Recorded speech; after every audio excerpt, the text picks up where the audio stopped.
วเด้อตู้แก้วสหราช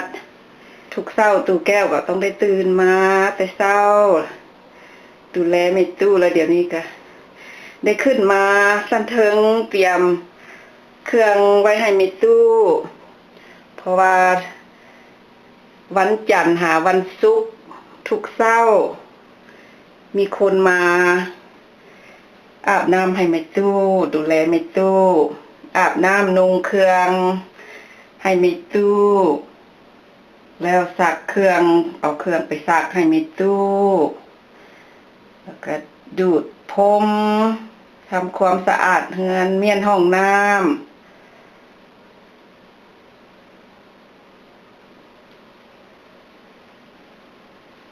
นี่เป็นกิจกรรมของตู้แก้วทุกมื้อทุกเช้าดูแลไม่ตู้เครื่องนุ่งของถือกระจ้อนไว้จัดไว้สะอาดจบดี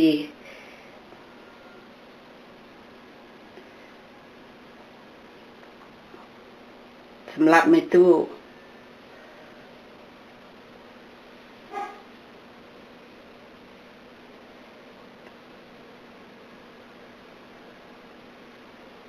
จังน้อยก็สิถึงเวลา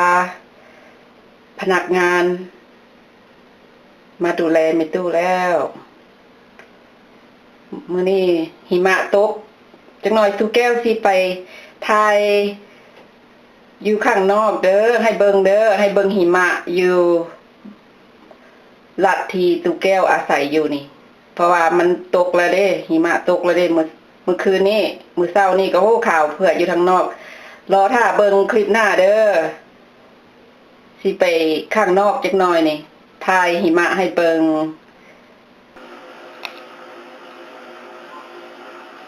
มีคนมาอาบน้ำให้ไม่ตู้แล้วพนักงานลงเครื่องให้ทาแล้วซึ่งอุ่นแล้วบ่แม่อุ่นแล้วบ่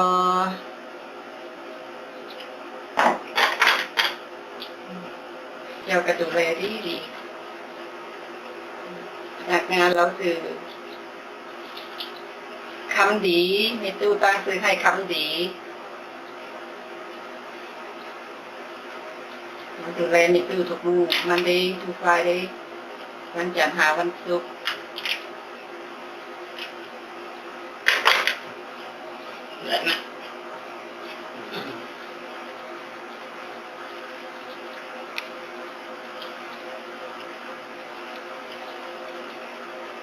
เงียบๆไม่ตื้อเงียบ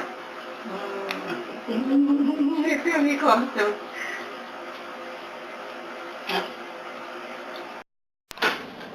มาแล้วบอไม่ตื้อ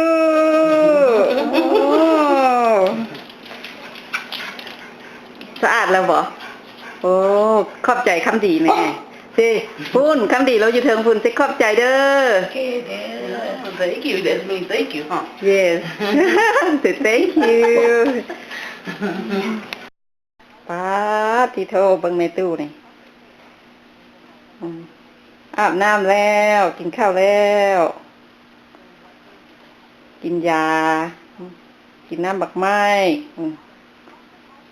นอนขากายคำดีอยู่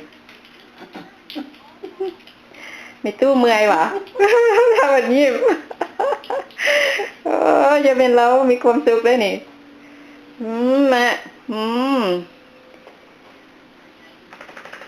เบิ่งหุ่นไม่ตู้เห็นบ่ปานคนวัยรุ่นพุ่นตัวนี่ที่เนเจอร์ได้นี่เพิ่นเริ่มเกิบนี่ไงมาเพิ่นใส่ตลอด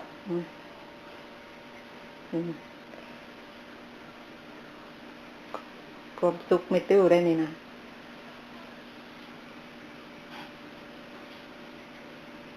เด็กนอนแล้ววันนี้แม่ฮะกินอิ่มแล้วเด็กนอน